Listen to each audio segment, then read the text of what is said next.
Hey, what's up, everybody? Welcome back to the YouTube channel for Peacefully Wired. My name is Matt, aka Peacefully Wired, and I am back with another video in my HOCD, ROCD series, Fears and Compulsions. This is going to be HOCD fears, the fear of living a lie. Before I go any further, please like and subscribe and comment. Let me know what you think about the content. Is it of value, and what kind of content would you like to see? So the fear of living a lie is something I dealt with when I was going through HOCD with who my girlfriend at the time. She's not my wife. Um, One time in particular, I can remember is, and this happened a lot. I would, we'd get up in the morning. She would get up before me. I would typically lay in bed and do compulsions to try to get that just right feeling so I could get up and start my day. And a lot of the time my wife would be talking to our dogs in this really sweet way, the way you talk to your critters. And I just remember thinking, having this thought about how sweet and loving she was, and what an amazing person I thought she was. And then I instantly would have a lot of shame and guilt because I was worried that I was gay and I was living a lie. And that gave me those feelings because at the time I wasn't 100% sure of what was even happening. I didn't even know I had HOCD at the time, or OCD for that matter. And so it really bothered me. And I had the idea and the belief that living a lie is the worst thing that somebody could do. Oh, it's so terrible. Someone's living a lie. That's so awful. And often, like, our our imagination and our conjuring and what goes on in our minds is often way different than what reality is, because people that do actually live a lie, it doesn't look like what we think it looks like. It's just the idea that we have and the belief that we have that it's horrible, but we don't really know what it's like to, let's say, be someone who actually is gay and has a straight relationship and starts a family and lives that life until the time that they die, right? We don't really know what that is going on with them, but I can tell you that most likely, especially if they don't have OCD, they have a healthy level of probably anxiety, maybe a healthy level of sadness, a healthy level of fear of missing out, a healthy level of guilt, and a healthy level of shame. But for them, they don't judge their life as being ruined or the worst thing in the world, and they don't judge themselves as being a bad person, most likely. And that's the way that OCD sufferers look at it, right? I have students that have told me, like, I'll break down, like, well, let's see, like, what would be the worst thing about you being gay? Like, what would that mean for you? And they'll say, well, it would mean I was living a lie. And to them, that's a belief. Really, the belief is like they would be a bad person. I think that's the fear of being a bad person. I'm living a lie. And so, how do we break down, that the fear of living a lie? Well, the first way, obviously, there are no good or bad people, right? We can't judge ourselves by our behaviors, our traits, and our actions as good or bad. If quote unquote living a lie was a bad act, okay, it's a bad act, but it's not, like, doesn't make us bad as a whole. Okay. And then, you'd have to break it down. Is living a lie the worst thing in the world? Well, it's not, because there are many people that live lies in there's all sorts of different examples, right? Like the one I gave, there's people that definitely are gay, go their whole lives, have families, live a straight lifestyle essentially, and never come out of the closet. Okay. There are people that live that life, but maybe they do engage, in their homosexuality, and they do have a relationship on the side and never tell their spouse about it, right? Their wife, if it's guy or girl, right? Could be a girl, could have a husband, or they have the relationship and they're bisexual and they never tell anybody about it, right? Um, that would be considered living a lie, right? If you're married and you're cheating on your spouse, you're living a lie.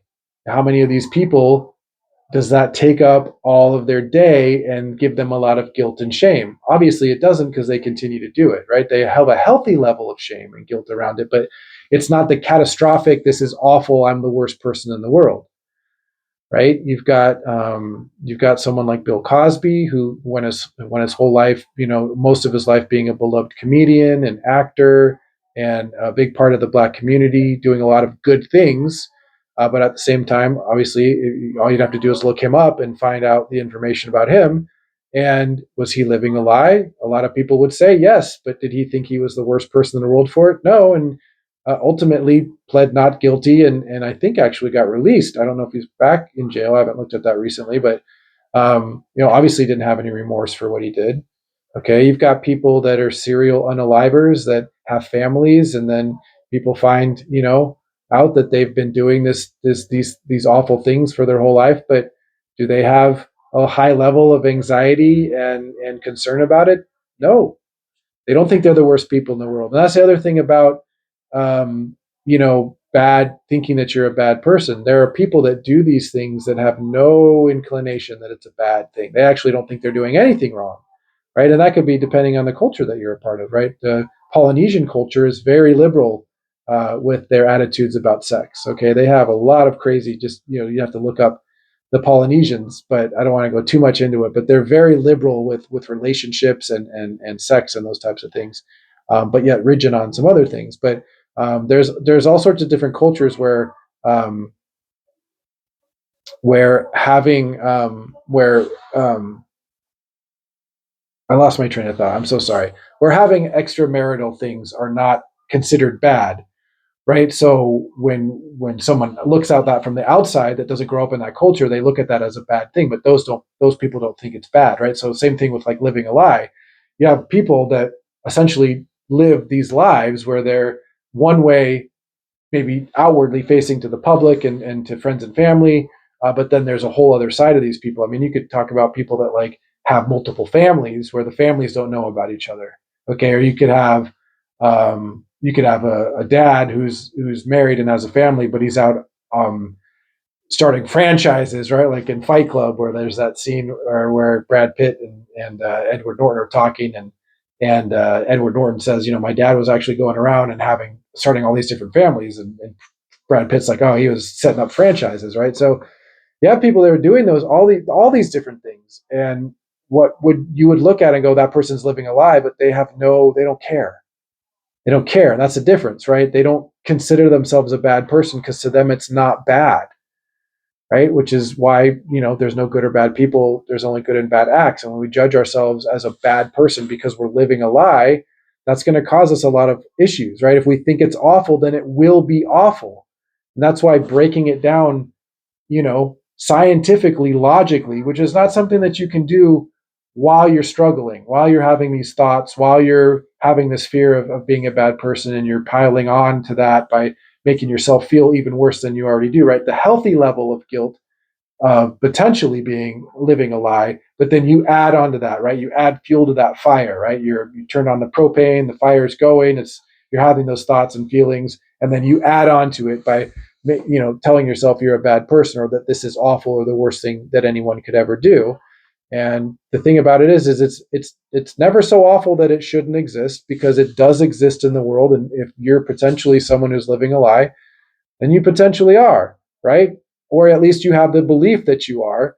And even if you do have the belief that you are, you can still, it's never 100% bad, okay? Because you're not obviously not burning in flames, right? You're not dead, you're not being tortured, you're still able to live and breathe and have a meal and enjoy a glass of wine or beer or whatever you like, pizza, right? Have a walk, see a sunset, watch a game, watch a movie, listen to music. You could still do all of those things, right? It's never that bad, and it's never, even if it was 99% bad, there's still that 1%, right? That you could still, even if you were concerned that you were living a lie, you could still do your best to live your life. It would be definitely frustrating and irritating to never know 100% if you were living an authentic life, which you're never going to know, right? Take your career. Take people that are in careers jobs that they don't really like, and they wish that they could be doing something different. Does that mean they're living a lie? Right? If I'm with my wife and I see somebody, a woman walk by that's got an amazing body, and all of a sudden I start fantasizing about her, And maybe there's a part of me that's like, wow, I wonder what that would be like. Or maybe I even think, ooh, I'd rather have that body. Does that make I'm living a lie? Does that make me a bad person? Like I don't, I don't, I don't care. Like if I'm living a lie and I'm with my wife and I would rather be with that person that just passed us on the street, oh well, right? I don't need to go and solve that and make sure that that's not the case, and I don't need to leave my wife and then go seek that person out, right? Um, but back to HOCD, the fear of living a lie. There are people right now that, or maybe not right now, but I've seen content about this where there's people that are gay. I believe they're gay. Um, Milo Yiannopoulos, I believe he's a gay man, and he's now saying that he's celibate because of the church and his Catholic beliefs, and that being gay is wrong, and he found that through God and through religion, and he's celibate. So now, not only does he not have to act on his homosexuality, but he also doesn't have to be with someone. He doesn't have to answer questions about not being with someone of the opposite sex, right? If you're not gay, then why aren't you with a woman? Are you living a lie? I mean, to some people, yes, he'd be living a lie. Is it the worst thing in the world? No. And we don't even really know. We only know what our mind is conjuring up about being, what our belief about living a lie would actually be. But we don't really know what living a lie actually feels like, right? We only have the perception of what it might feel like, but we don't actually know, the person that is gay who's married a woman, or a girl that's married a man, what they actually go through. We have no idea, right? It's probably, especially if they don't have OCD, it's probably quite normal, aside from, maybe the fact that they have healthy sadness for not maybe being with somebody that they would prefer to be with, right? But they just don't look at it as it's the worst thing in the world. And you are, as someone who's struggling with HOCD, you are looking at it as, I'm a bad person, this is the worst thing in the world. And so you have to bring that conditional acceptance, right? I can only accept myself if I'm living an authentic life, if I'm 100% certain that this is the life that I want to live, right? If I can't be certain about that, then I can't accept it, right? We want to bring that down to an unconditional acceptance of, I don't know if I'm living an authentic life. I don't even know if the job that I have is something I want to do, because I actually would rather be, running a restaurant, or, for me, like, I would rather be doing this full time than what we currently do. But what we currently do is paying our bills. So I do that. Does that mean I'm living a lie? I don't think about it in those terms. Do I feel like I'm living a lie just because I don't jump out of bed and want to, do advertising and marketing and sales all day long? No, right? I can't sit around though and go, oh, this is not authentically who I am. I don't really want to do this, right? That's just going to cause me a lot of distress, undue anxiety. And so that's where you break down these beliefs, right? It's not the worst thing in the world. It's not awful. It's only as awful as you believe it to be. And if you can bring that conditional acceptance down to unconditional, hey, look, maybe I'm living a lie, maybe I'm not. I'm going to do my best to live this life, even if it is a lie. I'm going to do my best to enjoy everything that I can, and you'll start to be able to bring down that anxiety and that conditional acceptance to unconditional, and move towards uncertainty, move towards the uncertainty of not really knowing. But it's by just breaking it down scientifically and seeing that there are people that essentially are living lives. They don't have a lot of anxiety and stress about it. It's not the worst thing in the world. People have been doing it throughout history. You see it all the time. There's many, many, many things that you could look up about people that have being portrayed this one way, and then later, so most of the time after they're dead, you find out all these different things about them, right? Or even in their regular life, we can use Bill Cosby again as an example of someone who, quote unquote, was living a lie. Never seemed to bother him very much. Okay, so not saying that that's okay or his behavior was okay, but I'm saying if you want to recover from any OCD, whatever theme it is, the fear of living a lie, you're going to have to move towards being okay with that. Might be something that you're doing, and move towards the uncertainty of not really ever knowing if you're living an authentic life, because there's no there's no way to quantify that. So hope you guys liked the video. For one-on-one coaching, please email peacefullywired@gmail.com, and we can start working together. I'm also In a few weeks, we'll be launching our platform on school. It's an OCD community with all the same content I'm putting out here, but a little bit more in depth with live Q&As weekly, monthly with myself. And it's just going to be a community where you guys can be able to help each other learn the stuff that I've learned to help me recover and help each other. And we'll all recover from OCD together. All right. Talk to you later. Bye.